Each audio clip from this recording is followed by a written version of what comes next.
this video, I am going to do a deep dive on the Ostation 2 Pro rechargeable battery charger by Olight.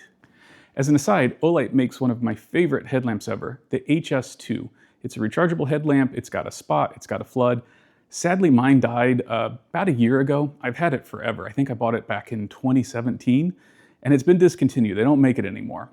Olight, if you still have any kicking around the back room, get in touch with me. I sure would like another one. It's a multi-battery charger. It charges AA and AAA lithium and nickel metal hydride rechargeable batteries.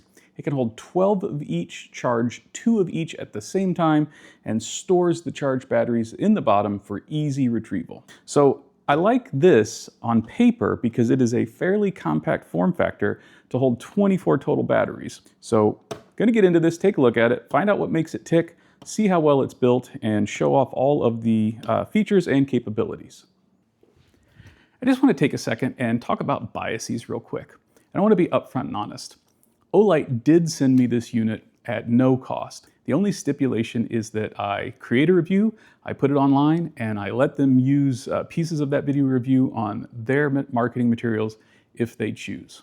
That's it. No additional money or consideration was exchanged. I want to convey that they did not say I had to say anything positive about this device. I was free to say anything I wanted to at all. I will put links to this places online that you can purchase this if you want. And I want to be upfront and clear. These are not affiliate links. If you choose to purchase through any of the links below, I will get absolutely nothing out of it. I do this channel as a hobby. It is not an income stream. Every now and then I receive something to review, and that doesn't necessarily mean I endorse it, and I do get to keep those things that are sent to me. But I want you to know that if I say something positive about something, it's not because I am trying to get you to buy it so that it furthers my income stream. I can't make you believe that. Hopefully you do believe that, but that is what it is. So if you do decide to buy this, you're not helping the channel out, and that's okay. I don't need you to help the channel out by purchasing something and me getting an affiliate cut. Hopefully you enjoy the channel and the things that I put on the channel, and that's honestly enough for me. I just do this for the heck of it. So that being said, on with the rest of the review. So let's take it out. All I have done so far is open the box. I haven't unpackaged the charger. This kit came with some rechargeable batteries, and Olight sells it a couple of different ways, both with and without rechargeable batteries. And then the charger itself.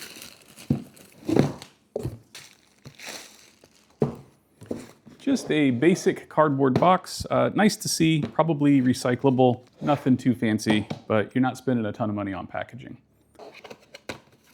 We've got a manual. We've got a little tiny charger. Input 100 volts to 240 volts at half amp.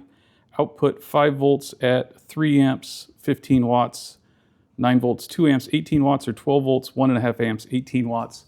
So that's an awful little charger. I'll be curious to see how hot this gets. We also get a fairly nice USB-C cable. It's a right angle USB-C. It's just a sort of rubber jacket. And then the charger itself. My apologies, my camera cut out right as I was taking it out of the bag. As I was saying, it comes in that sort of milky white, I think it's polypropylene bag. But we have it out, and here it is sitting on my workbench. Dimensions-wise, it is just about 3.5 inches wide.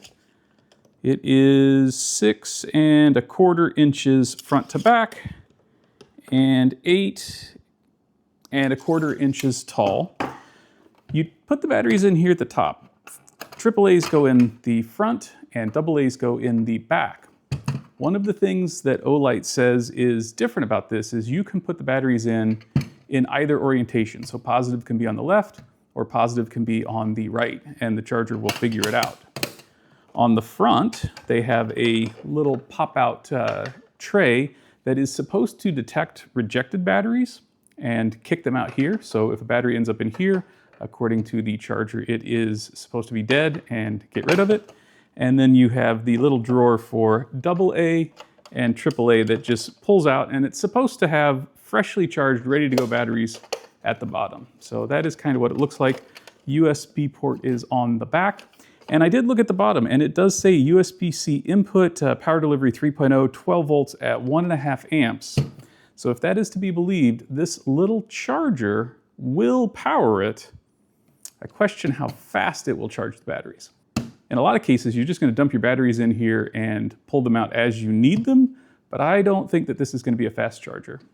But that's what it looks like.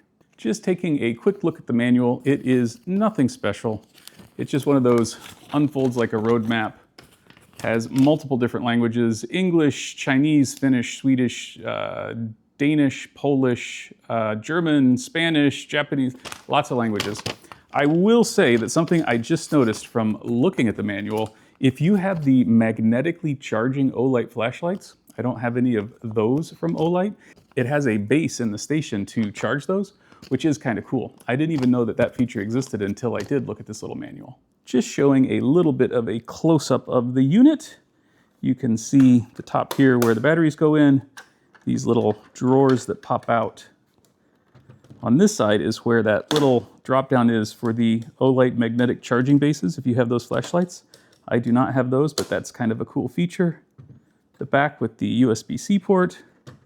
And then this side, which there's nothing on here, but you can see sort of the path that the batteries will follow all the way through. Then I'm assuming that the charging happens inside this section here with the plastic. That's also where the screen is.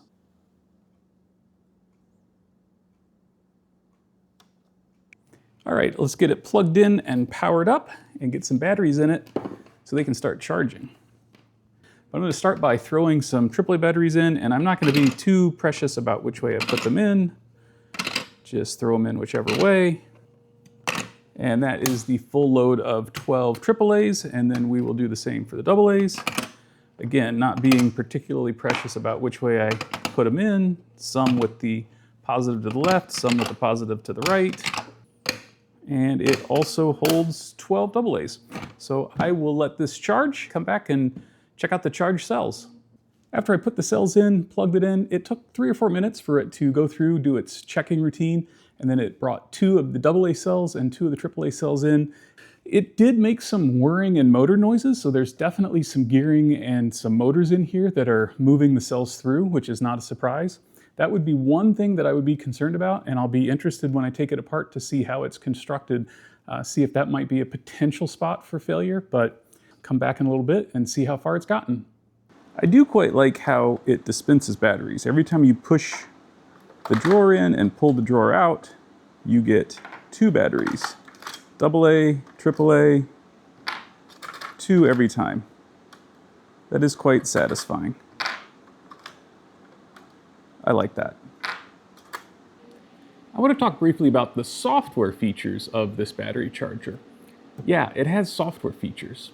I don't know how I feel about that, but maybe you'll feel differently. So on the home screen, you can see we have the battery button, which just takes us into the mode that shows the current status of any batteries that are in the device and charging. We click the back button. We have a power button here, and the power button lets us turn off the unit or put it in standby. And then we have the gear setup icon. That lets us do things like turn the screen off, set how long until it goes to sleep. It also lets us connect it. This has Wi-Fi in it, and there is a companion app that lets you check on the status of the charger and the batteries that it is charging. So this can be on your network, and just like many appliances, it can notify you when a charging cycle is done or all of the batteries are charged. I've spoken before on this channel that I personally am not a fan of putting devices on my network for the sake of putting them on my network. I don't like the thought that something that's connected to my network that can talk to all of my devices potentially is phoning home to servers and services on the internet that I may or may not have any control or visibility over. I reached out to Olight to ask them some specific questions about this. Specifically, I asked them what mobile data they collect, and this is Olight's official response. Like most standard apps, our app only collects essential operational telemetry to ensure proper functionality, such as account order details when logged in, basic device models, app version, and aggregated performance crash analytics. I asked how they treat their data, and they do call out the CCPA, which is the California Consumer Protection Act, and if that is only for users in California or if they applied the same provisions to all their users. They responded, "We apply data privacy and protection standards globally to all users who accept our privacy policy rather than limiting privacy safeguards strictly to California residents." Their privacy statement calls out that they do collect, quote, "other diagnostic data," and I specifically asked about that. They replied, "This refers strictly to standard technical logs used to fix bugs and improve performance, such as crash logs, stack traces, device CPU architecture, latency metrics, and standard connection timeout diagnostics." And finally, I asked what data is collected and transmitted by the device itself when it's connected to a network, and their response was, "When connected to a Wi-Fi network, the network activity is purely functional, used solely to sync local time and transmit charging status to your app. Location permission is only requested on your phone during initial setup to facilitate Wi-Fi pairing."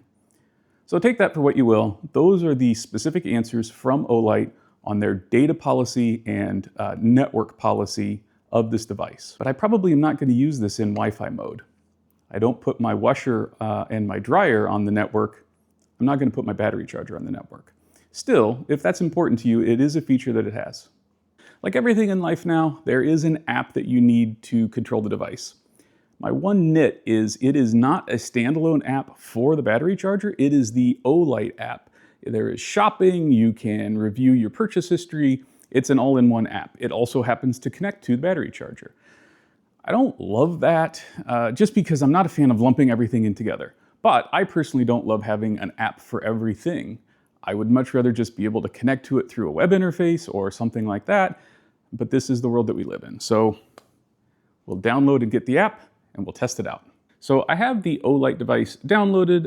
We will open it up. Normally it comes up in home mode. It does prompt you to create an account or log into your account, and you can skip that. I do enjoy seeing that. You don't have to log in to use the app. I have seen other devices that you cannot continue using the app without creating an account. So I will say good job, Olight, for not forcing me to create an account. That's a mark in the positive category for Olight here. So I am going to click on My Devices, and it says that I don't have a device yet, and I'm going to add a device. Now it does come up and it wants me to log in. However, there is a link at the bottom that says no, continue without logging in. So again, that is a kudos to Olight. I don't want to have an account for every single thing to be able to take advantage of all of the features and capabilities in that thing. So I am going to, for now, say no, continue without logging in. Now it is searching. So this is the other time that they said from their official response that is going to ask for location permission. So I will say continue. I am just going to say allow while using the app. And now it is searching. So let's make sure we are in pairing mode and turn on connections. And it finds it, the Ostation 2 Pro. I am going to select it. And now it wants my Wi-Fi information. I am surprised that it does not find my Wi-Fi from just being able to scan everything. So I will go ahead and put it in.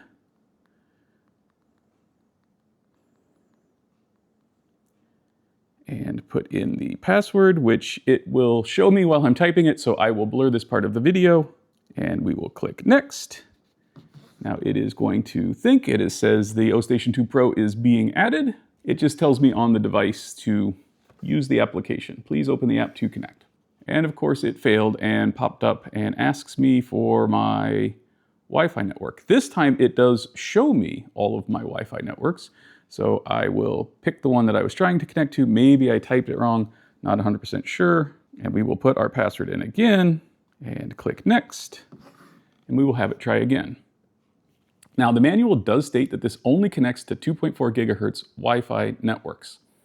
I'm curious if I will have an issue because I have a, it added it. I was gonna say, I'm curious if I'll have an issue because I do have a fancy mesh system that exposes only one Wi-Fi network name, and that is both the 2.4, the 5, and the 6 gigahertz. I'm running all Ubiquiti stuff for those of you who are playing along at home and are also nerds.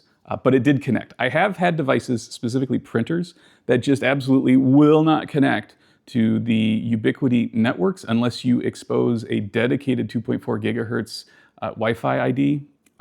I don't know why it is that way, but some things are that way. Fortunately, I must have just typed something in wrong, either the Wi-Fi network name or the password. Either is possible. I don't know, again, they obviously had the ability to scan for my network names because it showed it to me after it couldn't connect. You should maybe, I don't know, show it to me in the beginning. That's how every other device like this I have ever used works. But we've managed to get it connected, so I'm going to say done. It is going to think, and just like that, it is showing me the status of everything that is currently charging. It's asking if I want to update the firmware. I'm going to say cancel for right this minute, but we can see that it is currently charging. I've got two AAA batteries that one is almost completely charged, one is charging. I have my lithium-ion battery that came with the Ostation that is 100%. It should be dumping it out into the fully charged anytime now. You can actually see that little counterclockwise arrow thing with the 1. That is the cycle count. And again, that is specific to the Olight lithium batteries. And then the nickel metal hydride AA that is 63% charged. That is an old Inaloop, which actually the fact that it has 63, 64% charge is pretty good because it has been sitting abandoned for some time. And you can see that it, how many were fully charged in this power on period, how many were rejected. It measures the internal resistance of batteries. And if it deems that they are no longer good, it kicks them out into the reject bin. You also have your wake sensor sensitivity for motion and tapping on it. This is about all you get. Now, I do like that. It's not trying to do too much. That's all I want in my device. That being said, I still don't know that I need my device to be on the Wi-Fi for this. I'm gonna put it somewhere where it can just do its job, and hopefully I should always have charged batteries. That's the whole point. It's an option if you want it.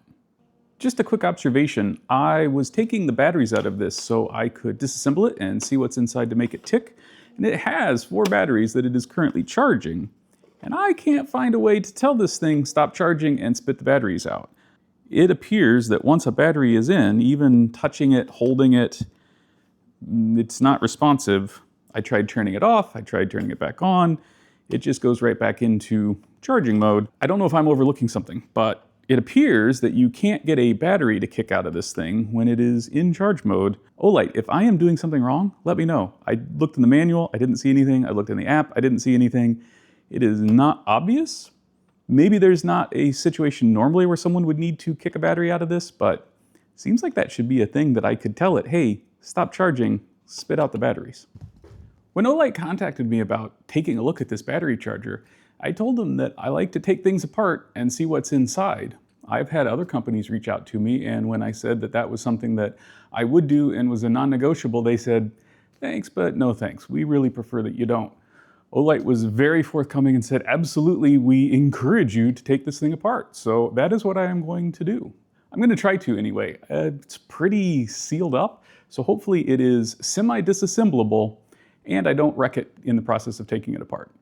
But I am doing this with Olight's full encouragement, and I will say that that does make me feel a little bit better about what I'm going to find inside, because if the company is encouraging me, absolutely, please take it apart, show everybody the insides, that means they've got to be at least fairly confident that what's inside isn't terrible.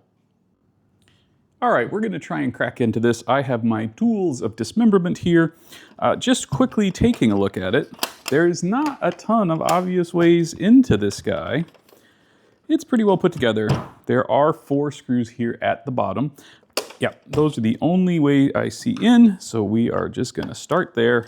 So we have the bottom 4 screws off. That lets this come up. That is the hinge piece. Okay, so we lift our magnetic charger piece and that comes off. And we just have a little wire here. And I do like seeing this. There is a clip here, so we should, in theory, we can see how this clip comes off. There we go. So I do really like to see that. Like the fact that this isn't just wired in and soldered with a big long cable, that's quite nice. Oh, okay. So the entire assembly of all of the battery chase just lifts right out. If Olight stocks this as a part, you could get a replacement. Like to see that. And we get a little bit deeper in here. Something else I will point out, there are what appear to be, it's a sensor of some kind. I don't know if the camera can pick it up. They correspond with the slots in this that the batteries would drop into. I am guessing, I can't get in and see them yet, but I am guessing it's maybe an IR emitter and they are looking for a reflection. There might be, oh, there is something on this side. So it might be like an IR, kind of like a garage door where beam of light and something breaks it. That's how it knows something's gone through. We were off to such a good start. I'm not sure how to get this disconnected without breaking it. I mean, you can disconnect anything once.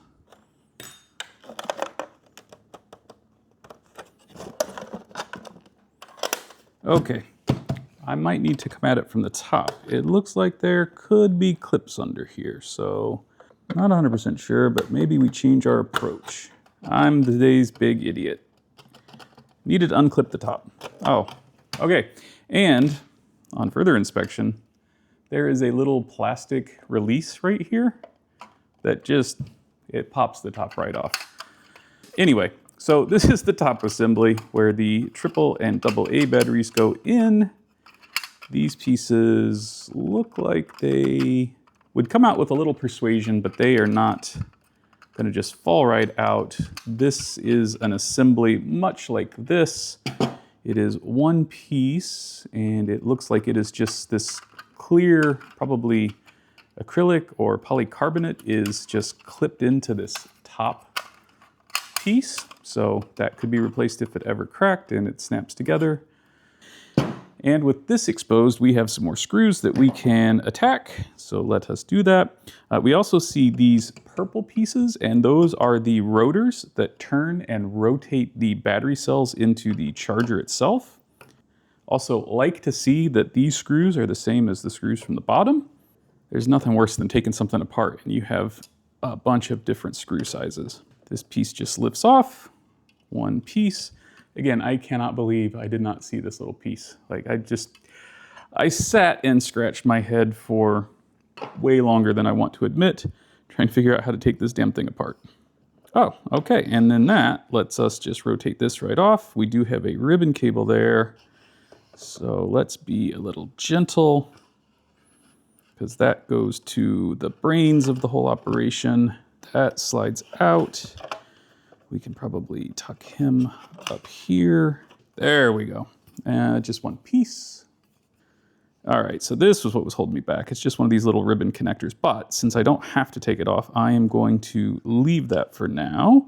This has got to be our Wi-Fi module right here. This looks like a Wi-Fi antenna like you will see on any number of devices that you can get for electronics projects. Let's take the bottom piece off so we can continue disassembling this. We've got to take 4 more screws out so we can take this off so we can get to those sideways screws. And we are using the exact same screws all the way through, which is super nice. All right, and now we should be able to lift this off. And then we have this last little piece. All right, so we have got it broken down into parts, and we can start to see what makes it tick. I don't know if I can zoom in here. Let me try. Successfully zoomed in. So first off, we can see some pretty sturdy gears here. They are quite a bit beefier than I thought that they would be. What are they made out of? They don't say. If I had to guess, I would say that that is some sort of a nylon. It does not say. Oh, actually, this is quite nice. I don't know if the camera can pick it up, but right here along the side, we have pinouts that are labeled. So we have our receive, transmit, 5 volt, 3.3A, B, B minus, VCC. We've actually got, we could probably get leads on there and probe it.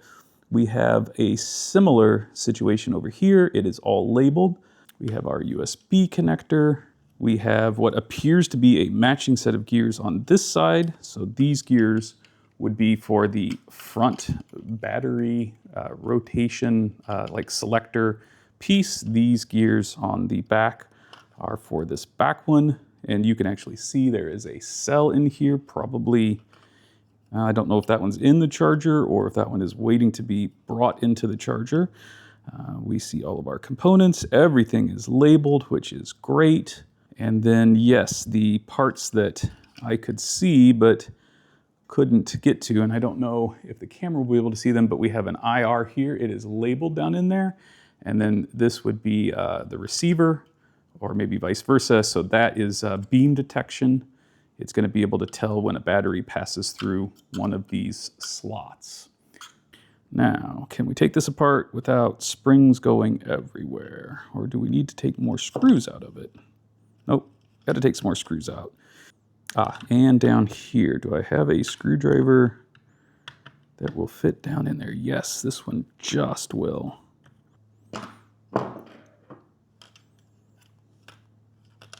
It's not really coming apart, so...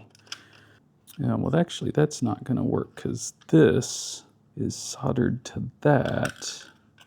You know what? Let's take this guy off. Just pop him out. That way we'll stop having that flap around on us.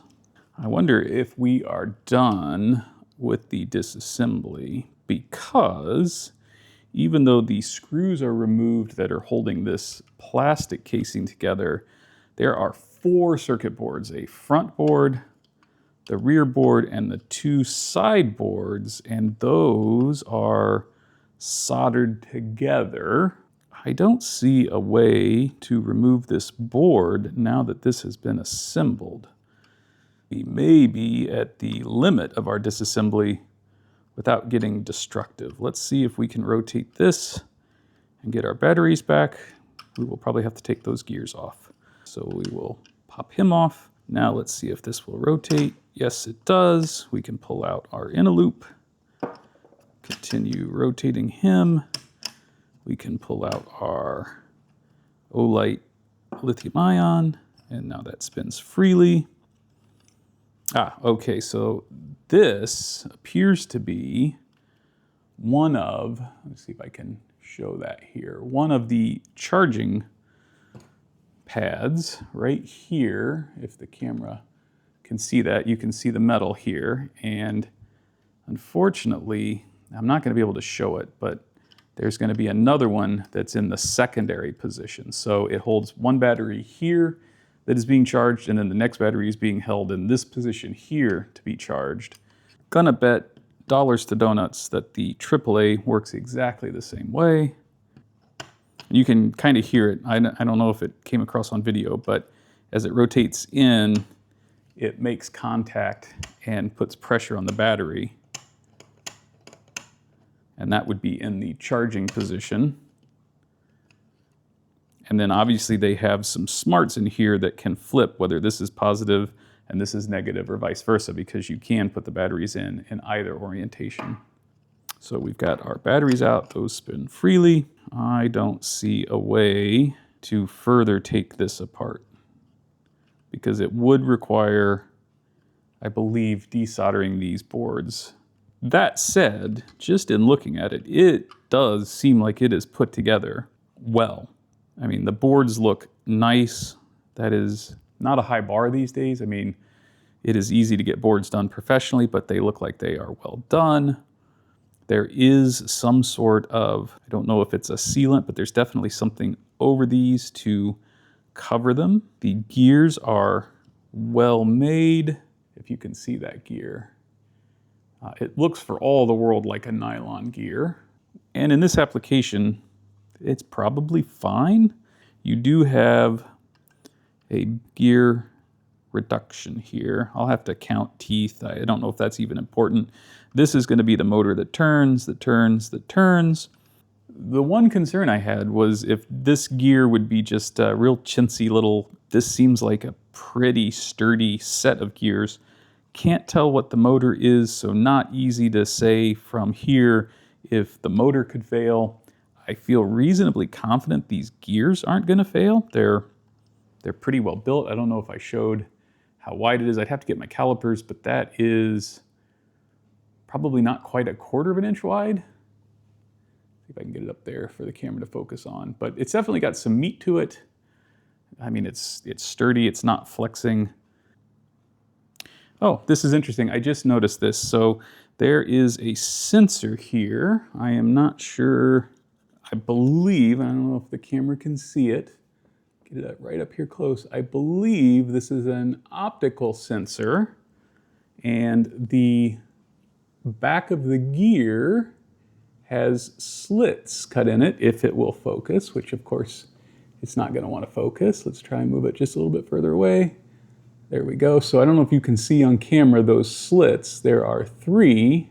That is going to tell the computer what position the gear and then this battery carriage are in as it passes by those slits and can count revolutions.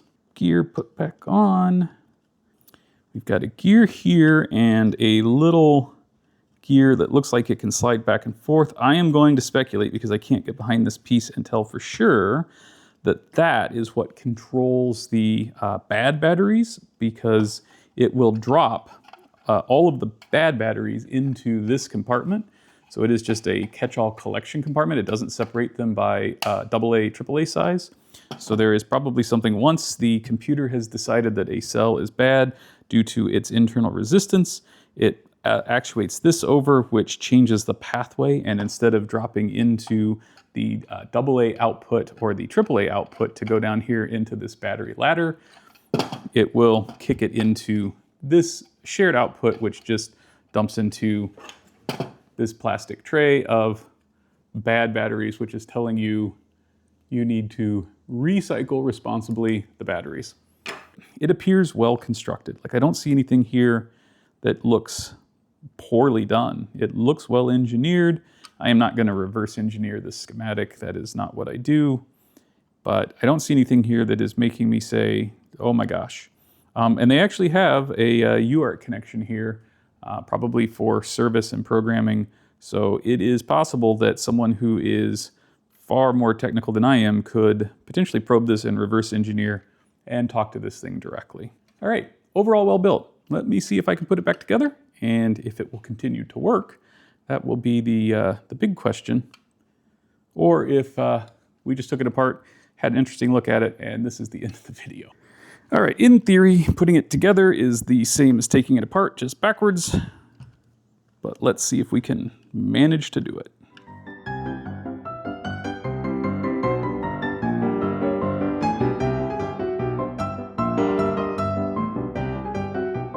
There we go. And does this still work? It does. There, it's back together. Now let's see if it still works. All right, it's all back together. The real question is, when I plug it back in, does it work, or does it let the magic smoke out? So let's see what happens. I've got a green light on the back. Hopefully that is a good sign. I hear the motors turning. I will go ahead and throw a battery in to see if it finds it and picks it up. It is rotating the battery, and we see that there is a cell charging there, and it is reasonably well put together. It seems reasonably robust. So kudos to Olight for that. While we're on the topic of battery chargers, let's talk about batteries for a minute. There are lots of different kinds of batteries. You've got your standard alkaline battery, non-rechargeable. You have nickel metal hydride. These InnoLoops are a good example. But nickel metal hydride rechargeables are probably the most common. In fact, the batteries that the Olight came with for the AAAs are also nickel metal hydride. You also have lithium-ion batteries. Now, these are a little less common, and these are from Olight, and they are designed to work with the Olight charger. These have some smarts in them to regulate the voltage to 1.5 volts. That is not typical for this size of a rechargeable battery. An alkaline is 1.5 volts. This InnoLoop will measure about 1.2 volts under no load. So let's talk a little bit more about the differences between alkaline batteries, nickel metal hydride batteries, and the lithium batteries. So a traditional alkaline AA battery has between 2,000 and 3,000 milliamp hours of potential energy.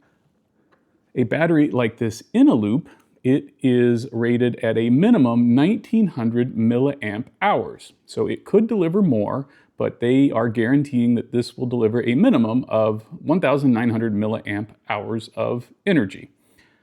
With the InnoLoops and most nickel metal hydrides, you get lower voltage, but that voltage stays consistent. You do have voltage drop in alkaline batteries as you put additional load on them. You also get that power delivery at higher loads over longer periods of time. So you can put a cell like this under a higher sustained load and it will deliver its power much more consistently until it just stops delivering the power. And then with these lithium batteries, and it's interesting because Ostation, Olight, has labeled them two different ways. They label them as 2,150 milliwatt hours or 2,100 milliamp hours. So it's just a little bit more than this in terms of what they say it will deliver. Although this is only listed a minimum, not a maximum, it's possible for a given cell you'll get well above 1,900 milliamp hours.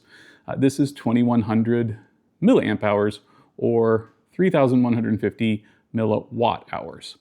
Now, this is using circuitry inside to keep the voltage regulated at 1.5 volts. Most likely this cell in here is running at 3.6, 3.7 volts, and it's using a little circuit at the very top called a DC-DC converter or a buck converter to step that voltage down to 1.5 volts.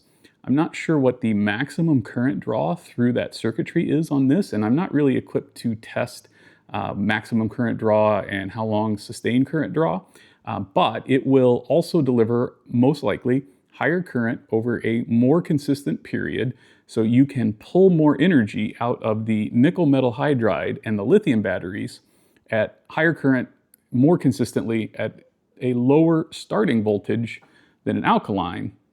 Alkalines are going to win out in very low draw situations, although battery chemistry has gotten to the point, especially with the reusability, that if you recharge these, even if they don't last as long in a low load device, say a remote control or something like that, you're going to spend a lot less in the long run than with alkalines, which may last longer per installation, but you're throwing those away. With these, you're recycling them and recharging them and reusing them, and that's really the benefit. When you have an application that does need the sustained power draw, that current draw over longer periods of time, then the lithium batteries and the nickel metal hydride batteries are going to win out every time over an alkaline. So think flashlights, that would be a good example. And interestingly enough, these are made by Olight, a company that cut its teeth making flashlights. Flashlights are a much higher current application, and those types of applications are where rechargeables really shine.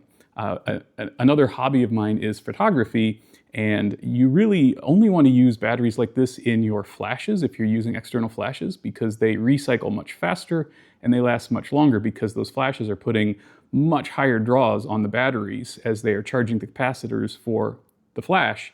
You'll get far fewer flashes out of these and the recycle time won't be nearly as quick. You can use them in a pinch. Rechargeables are better. I'm going to record this, probably not going to put it in the video because I absolutely do not endorse this and it is potentially something stupid. I am going to attempt to open this and show the smart chip, as Olight calls it, on the inside. This is a lithium cell, and lithium cells can get spicy if you puncture them or damage them. I do not recommend doing this at home, and I actively encourage you not to do this at home. I actually need to get something to make sure that it is safe in case this thing does decide to release the angry pixies. I don't want to work on top of a metal plate because, battery, and it could short it out. But I also don't want to do something stupid and puncture this and then have a fire here on top of highly flammable microfiber and wood and all of this stuff. So I need to go get a little bit more safety precautions, and then we're going to cut into this. I'll be right back. Okay, I strongly do not recommend trying this at home. I took the battery apart, and this at the top is their smart chip. So this guy sits at the very top of the battery, and it has a little pogo pin that comes down and touches the positive. The case of the battery is the negative, so that sits on top there. This little, I realize you can't see, this little nipple at the top, this button, that is your positive on the battery. So if we measure the voltage on just the lithium cell, which this is the positive on the lithium cell, this whole can is the negative. There we go. So if you can see the multimeter, it is at 3.858 volts, call it 3.86 volts. That is a pretty nominal voltage for a lithium cell. So this little guy is doing all of the work to convert it to the 1.5 volts. And the really amazing thing is miniaturization. So if I bring this over, look how small those components are. I have no idea what all they do. I am going to speculate that one of them is a microprocessor, because one of the things that these Olight batteries do in the charger is they register themselves. They have a serial number that is reported to the charger, and the charger actually tracks their cycle count. So that is really, I mean, kind of a marvel of miniaturization. If you look at all of those components packed on there, it is doing a DC to DC regulation of the power, converting it from 3.8 volts to 1.5 volts. And it's able to do that at whatever the maximum ampacity of the battery is, which probably 2.5 amps max. I'm sure that this is probably the limiting factor. It's only going to allow as much current as it's going to allow. But frankly, that's kind of impressive. Now, these are Olight specific cells. I haven't done a ton of homework. I don't know if there are other smart AA rechargeable batteries in the market that do the same thing. But it's kind of a slick solution. And it might be part of the reason that the batteries are kind of more on the expensive side, because there's a lot in that. Still pretty cool. So that is a look at the Ostation 2 Pro battery charger. Seems to be relatively well built, has reasonable privacy policies. They claim that it only sends basic telemetry information, syncs time if it's connected to your network. Again, I didn't sit down and do a full packet wire capture on that. I'll take them at their word. With that said, I will not leave this connected to my Wi-Fi. Doesn't need to be on Wi-Fi. Not everything has to be on Wi-Fi. I do applaud Olight for making it optional. You can use this and connect to it without having to set up an account in their application. That is nice. Olight gets points in my book for that. Now, like I said, Olight did send this to me for review, asking me to take it, put it through its paces, take a look at it, and give my honest opinion. So they did provide this at no charge. That being said, would I go buy this battery charger on my own? And that's a tough question. If you purchase this with the included battery pack from either Olight's store or from other online sellers, that is the kit that comes with the 12 lithium-ion AA batteries and the 12 nickel metal hydride AAA batteries. As of the recording of this, which is the 1st of August 2026, the price is $180. Still a lot of money for a battery charger. You can get just the charger for substantially less. The cost of the batteries does add quite a bit. If I was going to purchase this product, I would consider it without the batteries. I have a substantial cache of in-a-loop batteries that I have invested in over the years.